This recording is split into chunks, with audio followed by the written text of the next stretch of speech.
knew something was wrong when Grant came home smelling like coconut and sea salt. Not from body wash or a hotel lobby. This scent clung to his shirt like a ghost, hitting me like a slap when I hugged him. New cologne? I asked, pulling back. He blinked. What? Probably from the Uber driver. Had one of those tree things. I nodded like I believed him. Like I hadn't just spent hours obsessing over Melody's beach selfie caption solo reset. Just me and the waves. But in her sunglasses reflection, there he was. Grant. His stupid gold chain and that Lakers cap I begged him to throw out. My name's Eliza. I'm 32, and I'm a successful real estate consultant. I've built a multi-million-dollar portfolio that no one in my family knows about, especially not my husband. I used to think I could trust my instincts until my entire family convinced me I was imagining things. You good? Grant asked, tossing his keys onto the counter. Just tired, I replied, walking past him to the kitchen. My hands trembled as I reached for a wine glass. He followed, leaning against the fridge in that casual pose. Not mad I missed dinner, right? Nope. He smiled. Cool. Love how chill you've gotten lately. You used to be so uptight. I poured my wine and said nothing. Just nodded like a good little wife while mentally calculating the assets he didn't know I owned. The next morning I called Melody. How was your solo reset? I asked lightly. She laughed. So good. Needed it. Work's been insane. Where'd you go again? Santa Barbara. Quick spa and beach trip. You drove? Aha. Why? Saw a guy in your photo. Looked like Grant. Silence. Then a forced laugh. What? No way. Are you serious? It looked like him. Oh my God, Eliza, you're being paranoid again. There it was. I swallowed hard. Sorry, just. Never mind. It's fine. After everything, I get why you'd be sensitive. I hung up and called my mother Victoria next. Don't you think it's weird Melody went on a trip without saying who she was with? Eliza, she cut me off sharply. You've always had abandonment issues. You see betrayal everywhere. I bit my cheek. I think something's going on. Well, if there is, it's nothing serious. Don't drive yourself crazy. I started documenting everything, dates, times, screenshots, financial records. After years of building my real estate empire in secret, I knew the importance of evidence. March 3rd, Grant claims Sacramento business trip. Melody posted from an LA rooftop bar. Same skyline, same night. March 10th, Grant's car smells like coconut. Melody's new lotion is coconut scented. March 15th, found a pink hair tie in Grant's glove compartment. I don't wear pink. March 20th, $5,000 withdrawn from our joint account. Melody suddenly has new designer clothes. I told no one about my investigation, not even Naomi, my best friend and business partner. Not yet. I needed more proof. A week later at family dinner, I watched them all carefully. Grant and Melody avoiding eye contact. Mother steering conversations away from me. Father passively watching. You've been quiet, Dad said, passing the potatoes. Just tired, I replied. Still not sleeping well? Mother asked with fake concern. I nodded. She patted my hand. You should talk to someone. Maybe go back on medication. You were doing so well before. I smiled. You're right. Grant studied my face, trying to determine if I'd taken the bait. Little did he know, I was already 3 steps ahead. After dinner, I excused myself to the bathroom. Melody's purse sat on the counter, open. Inside, lip gloss, keys, and a folded hotel receipt from Santa Barbara. 2 nights. 1 king bed. I snapped a photo, replaced everything exactly, and walked out. That night I texted Naomi, need to talk. She called immediately. What's up? Grant's cheating on me. With who? I hesitated. Melody. Silence. Eliza, that's your sister. Do you have proof? Not enough yet. Then get it. And call Dominic. Later, I enhanced the beach photo on my laptop. Grant's reflection was unmistakable in Melody's sunglasses. The cap, chain, jawline, all visible. I saved it to a folder labeled Evidence, along with financial records showing $12,000 missing from our joint account. They were good liars, but I was better at finding truth. I showed Melody the photo without speaking. She blinked, mouth opening. "What is this?" "You tell me." She stared at the image, her sunglasses, Grant's reflection. Her face contorted. "That's not him." "Really? That's his Lakers hat. The lucky one." "You're being insane," she snapped, backing away. "You always do this. You spiral and drag everyone down." "I'm asking a simple question." "No, you're accusing me again." Her voice cracked. "After everything I've done to fix our relationship." "Fix what?" I crossed my arms. "You went to Santa Barbara with my husband." "I didn't." Tears spilled. "You're sick, Eliza. You need help." I laughed. Rich, coming from someone who can cry on command. She stormed out, slamming the door. I stood there trembling, not from doubt, but fury and determination. I met Naomi at a quiet restaurant. She studied my face across the table. "You haven't slept." "No." I handed her my phone with the evidence I'd gathered. "This is bad," she muttered. What did she say when confronted? "Called me crazy, of course." "You need irrefutable proof." "I've already contacted Dominic." "The forensic investigator?" "Financial crimes specialist. Former FBI." She leaned closer. "If Grant's using your money, Dominic will find it." 2 days later, Dominic arrived at my condo. Tall, serious, dressed in simple jeans and black tee. His voice was gravel, his eyes observant. "Naomi briefed me. You want proof about your husband and sister?" "Yes. Comprehensive proof." "Got money?" I smiled thinly. "More than anyone knows." "Good. I'll need it." I gave Dominic everything I'd collected. He reviewed it methodically. "Most people wait until it's too late. You're smart." "I want to stay quiet until I'm ready." "I'll check phone records, hotel surveillance, bank transfers. Financial angle is usually most revealing." A week later, his email arrived, financial evidence compiled. Attached were photos of Grant and Melody at hotels, documentation of $60,000 transferred from our equity line to a business account under Melody's name, and forged signatures on loan applications. Most damning, time-stamped hotel check-in from June 17th, our anniversary weekend when Grant claimed to be at a business retreat. I printed everything, arranging it methodically in a black folder. The next morning, I called my mother. "Need to talk." At her house, I played my role perfectly, remorseful, subdued. "I think I owe Melody an apology," I said softly. Her eyebrows lifted. "Really?" "I've been paranoid. Projecting."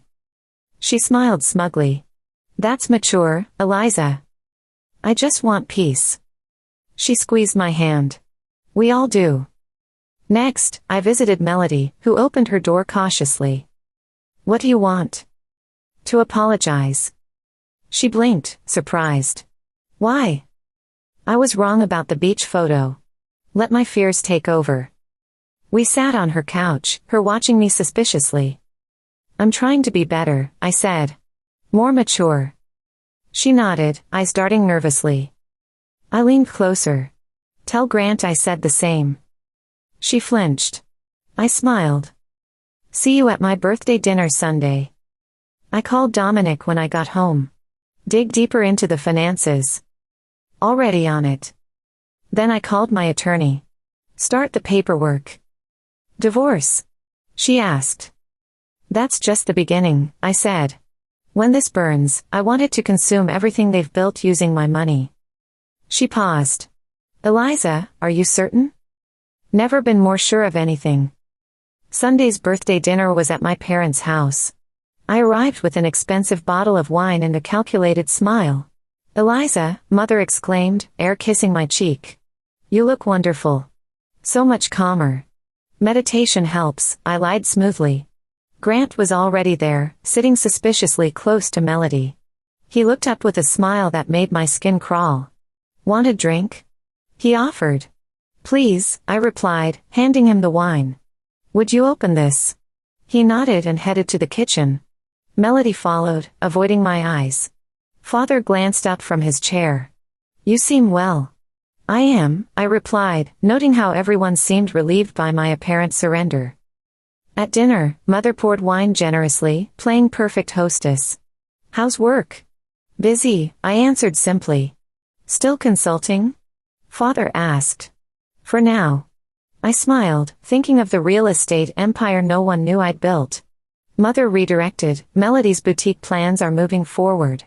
She just secured an investor." I raised an eyebrow. "Oh." Melody beamed. "Yes, someone who really believes in me." Grant smirked into his glass. "That's fantastic," I said, cutting my steak methodically. "I hope this investor is trustworthy." "Of course," she replied, avoiding my gaze. I waited until dessert. "I've been reflecting lately," I said, setting down my fork. "About forgiveness." The table went silent. "That's good," Mother said cautiously. "I've been too suspicious. I want to move forward." "Very mature," Father nodded. Grant reached for my hand. "I'm proud of you." I allowed the contact. "Thanks." Then I turned to Melody. "I forgive you." She froze. "For what?" I tilted my head. "You know exactly what." Mother cleared her throat. "Perhaps we should." "No," I interrupted. "Let's be honest. I'm tired of pretending." Melody laughed nervously. "Eliza, I don't understand. I forgive you for sleeping with my husband."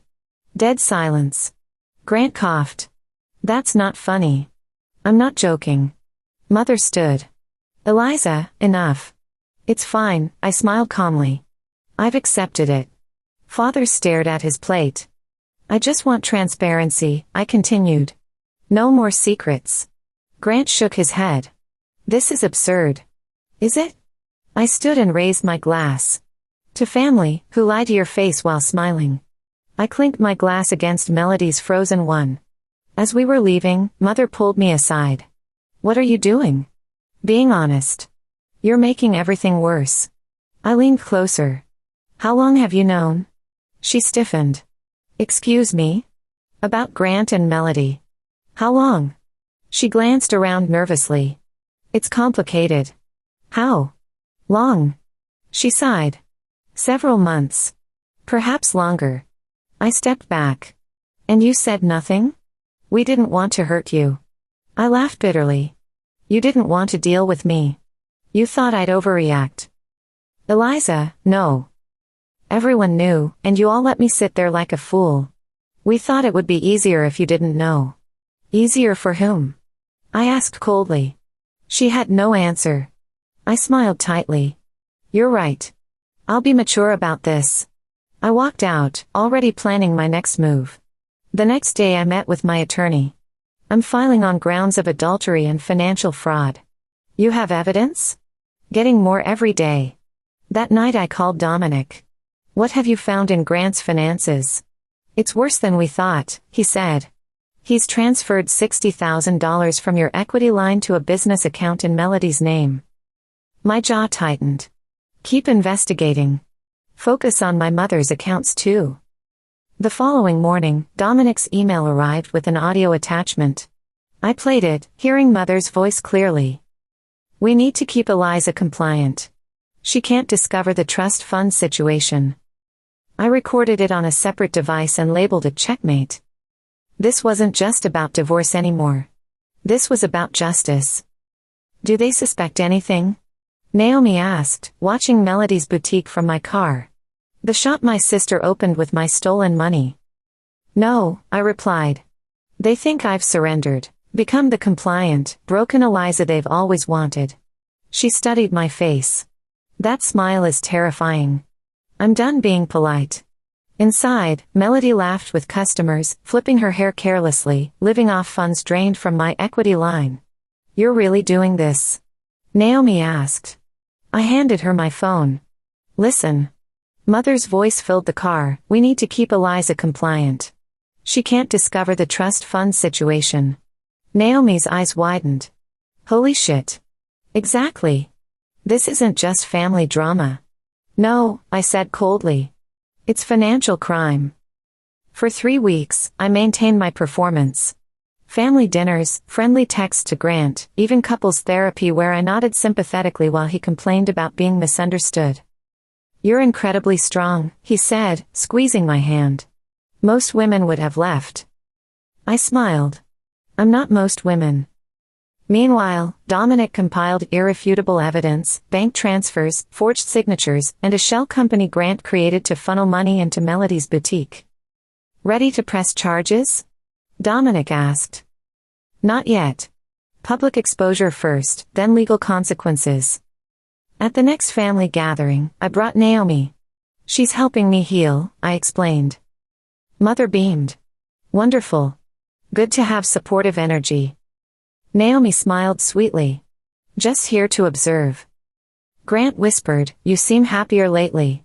The peace suits you. I whispered back, and knowledge is power. Dominic delivered the complete financial evidence, every dollar Grant had stolen, every deposit into Melody's business, every forged document. His note read, sufficient evidence for fraud, theft, and breach of fiduciary duty charges. Ready when you are. I texted back, proceed. I reserved a private dining room at an upscale restaurant, telling everyone it was for my birthday. I want us all together, I said. Just family, love, and celebration. They eagerly agreed, thinking I'd finally been broken into submission. I arranged everything meticulously, meeting with the restaurant manager, hiring a discreet videographer for birthday memories, positioning cameras strategically, and briefing Naomi on her role. Dominic would pose as wait staff, serving more than just dinner. On my birthday, I dressed in a fitted black dress with red lipstick, the appearance of a woman in control, not a victim. The restaurant glowed with candlelight. Everyone arrived punctually, performing their roles perfectly. Grant kissed my cheek, Melody hugged me, Mother presented a gift. You look beautiful, she said. I feel reborn, I replied truthfully. During dinner, Mother leaned close, her voice sickeningly sweet. Eliza, darling, I think it's time we discuss what's best for everyone. Grant and Melody have a special connection, anyone can see it. Why keep fighting reality? You should step aside and let them be together properly. He's more suited to her temperament anyway. I stared at her, stunned by her audacity. You want me to give my husband to my sister? It would be for the best, she said with practiced sympathy. You've always been too intense for him.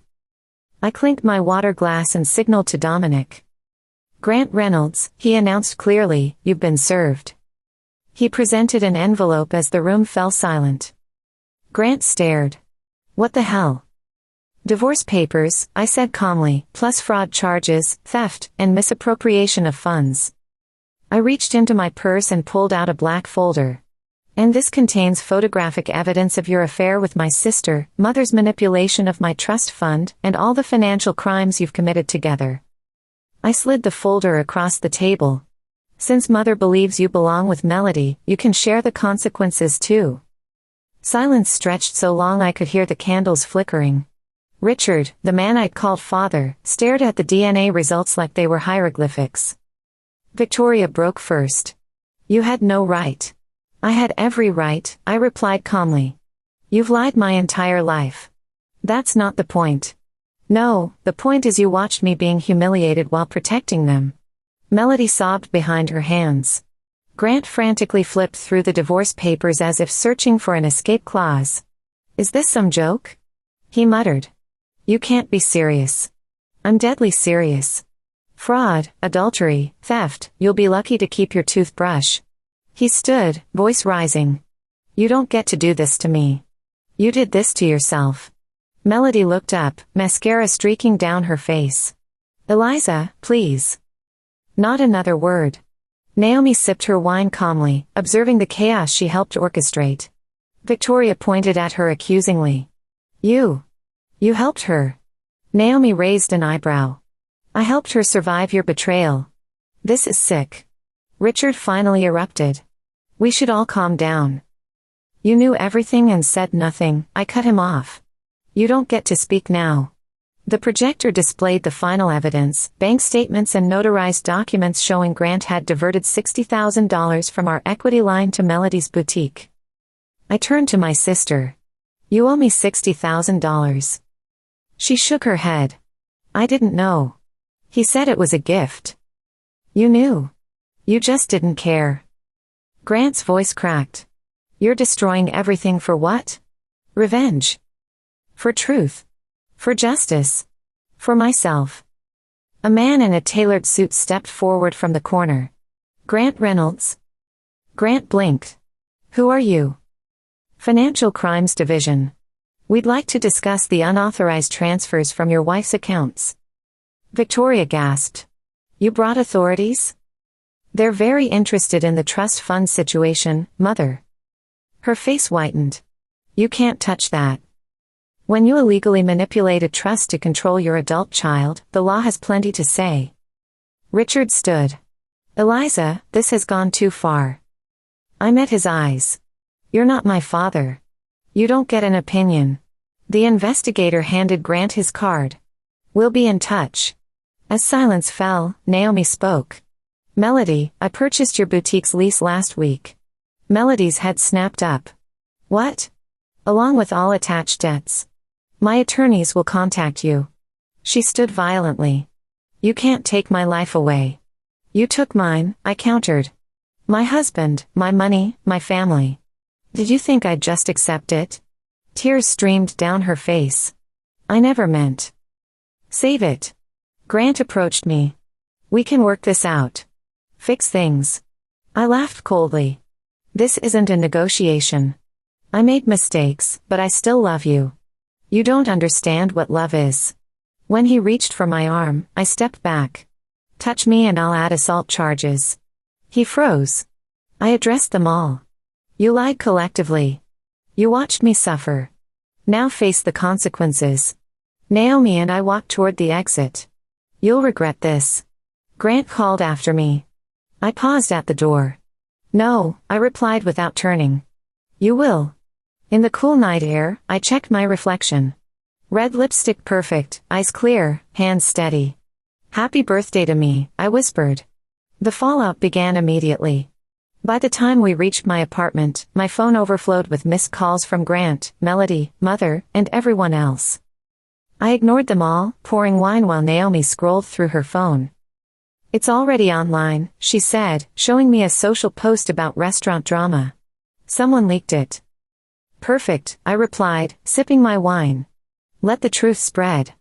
Next morning, headlines blazed across local news, boutique owner in financial scandal linked to affair with sister's husband. Melody's photo featured prominently, Grant's name in bold. Though I wasn't named, anyone who knew us could connect the dots. Dominic had sent new evidence, trust fund final proof. The documents showed Mother had illegally transferred trust money to a private account with Grant listed as silent partner. I forwarded everything to my attorney. Her response, sufficient to freeze the fund and file civil charges. Proceed. Light the match, I replied. By noon, desperate messages flooded my phone. Grant, we need to talk. You're ruining everything. I'm sorry. Please stop. Melody, I didn't know about the money. I swear. I drove to the boutique instead of responding. Windows covered with brown paper, closed sign posted. Naomi had already begun foreclosure. The lease was hers now, the debt Grant's, the dream dead. I unlocked the door and walked through one last time. Half-stocked shelves, overpriced merchandise, vanilla candles masking desperation. In the back office, photos of Grant and Melody littered the wall, beach trips, boat outings, secret rendezvous. I removed them methodically. That afternoon, Dominic called. Breaking news, Grant tried moving funds offshore but used a flagged account. He's under investigation. Financial Crimes Division is watching closely. He meets with investigators tomorrow. Perfect. That evening, Grant appeared at my door looking haggard and unshaven. Eliza, he pleaded. This has gone too far. I observed him silently. You loved me once, he said. Doesn't that count? I stepped outside, closing the door. You only loved yourself. I was collateral damage. He reached for my hand. I withdrew. You're not sorry, I said. You're terrified. Melody's falling apart. Not eating, crying constantly. You've destroyed her.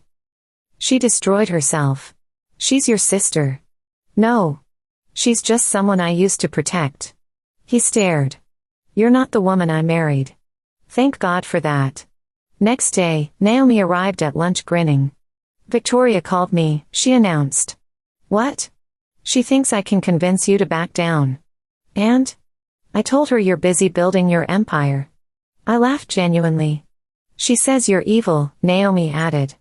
I'll take that as a compliment. Richard moved out after the DNA revelation. She's losing control. I leaned back. Finally. How are you holding up? Naomi asked seriously. I'm free, I answered simply. That night, I lit a coconut vanilla candle, Melody's signature scent. I watched it burn briefly before extinguishing it. Standing before my mirror, I studied my reflection, no more pretending, no more diminishing myself, just the real Eliza Harrington. By Friday, the boutique was officially closed. Naomi sent a photo of chains on the door with a foreclosure notice, captioned, just like that, gone. Later, Grant barged into my office unannounced. We need to talk. Without looking up, I replied, you need to leave. Not until you hear me out. I stood. 30 seconds. I'm losing everything, business, accounts, reputation. You should have considered that before stealing from me. I didn't steal. He protested. You forged my signature. He faltered. I moved closer. You lied, cheated, stole, and now you're shocked at consequences. I never thought you'd actually follow through. That's exactly the problem. None of you did. He stepped forward. I made mistakes, but I still love you. I laughed coldly. You don't recognize what love is. Eliza. Get out. When he didn't move, I opened the door. Get out. Neighboring offices turned to stare. Grant's jaw tightened as he departed silently. I locked the door behind him, returning to work with steady hands. That night Melody called. I let it go to voicemail. She texted, please talk to me, I'm not okay. I stared at the message before calling Naomi. She says she's not okay. She wasn't okay while sleeping with your husband either. True. Don't let guilt creep in. You warned her. I won't respond. Good. Let her face consequences. The next day I visited Mother unannounced. She opened the door in disarray, silk robe, disheveled hair, puffy eyes. The executioner arrives, she said bitterly. Don't start. She let me in. The living room was chaotic, scattered papers, empty wine glasses, half-eaten food. Richard left, she said accusingly. I know. He won't return my calls. Says he's ashamed. As he should be. She glared. Always the righteous one. Think you're better than us? No. Just the only one who didn't lie. You've humiliated this family. You did that when you chose Melody over me. She's fragile. She's selfish. She's your sister. Not anymore. Her voice cracked. You've destroyed everything. I surveyed the room. I just exposed the truth. She collapsed onto the couch, suddenly aged. What do you want from me? Nothing. I came to say goodbye. She looked up, startled. Goodbye. I'm done with all of you. You can't mean that. I do. I walked out. She didn't follow. That evening, Naomi and I sat on my balcony with the city spread before us. You burned everything down, she observed. How does it feel? Like breathing after a decade underwater. She smiled. Poetic. Just honest, finally. She raised her wine glass. To truth. We clinked glasses. Morning brought news from Dominic. Grant's officially charged, wire fraud, forgery, fund misappropriation. Good. He'll likely plead bargain, but his financial career is finished. And Melody? Broke. Boutique foreclosed. Credit destroyed. Thank you, Dominic. Later, I stood before my mirror. No makeup, no pretense, just me. You did it, I whispered. My phone vibrated with Melody's message, I'm sorry. I just wanted to feel loved. I deleted it without replying and turned off my phone. Then I walked into the sunshine, free at last. The bookstore cafe was hushed, a sanctuary of whispers. Naomi sat across from me, both hands wrapped around her mug. Sure about this next step? She asked. I nodded. It's time. She passed me a small black flash drive. Everything's here, recordings, documents, timelines. All organized. I slipped it into my purse. Perfect. Still launching the podcast? Next week. They all knew as the title. She grinned. This will change lives. My smile didn't reach my eyes. She noticed. You holding up? Adjusting. She nodded. That's always the hardest part. After a moment, she added, ran into your father at the market. And? Practically dove into the frozen foods all to avoid me. I laughed softly. Coward. Victoria's been quiet lately. She's embarrassed. She'll craft some story eventually. She always does. And you? Done playing their games. We hugged goodbye, and I walked into the crisp afternoon air. At home, I reviewed the podcast site. The trailer had already gained significant attention, people drawn to authentic stories of betrayal and resilience. I uploaded the first episode, my voice filling the room. I'm Eliza Harrington, and this is how my family watched me drown while smiling. The doorbell interrupted my thoughts. Melody stood there, clutching an envelope, her appearance stripped of its usual polish. May I come in? She asked. I remained in the doorway. Not here to fight, she said quickly. Just wrote my thoughts down. I took the envelope without inviting her inside. Don't expect you to read it, she added. Just needed to say it. After she left, I stared at the envelope. Then walked to the kitchen, struck a match, and set it aflame, watching the edges curl and blacken before dropping it in the sink. Some truths don't need reading. They need burning. The next morning, I walked past the empty boutique with its dusty windows and crooked for lease sign. At the park, I watched a laughing child chase pigeons while her mother looked on. I felt neither sadness nor regret, just peace. A package waited on my doorstep when I returned. Inside, a family photo album with pictures from happier times. Mother's note read simply, I thought you might want to keep the good parts. I placed it on a shelf without opening it, not as forgiveness, but as testament to my survival.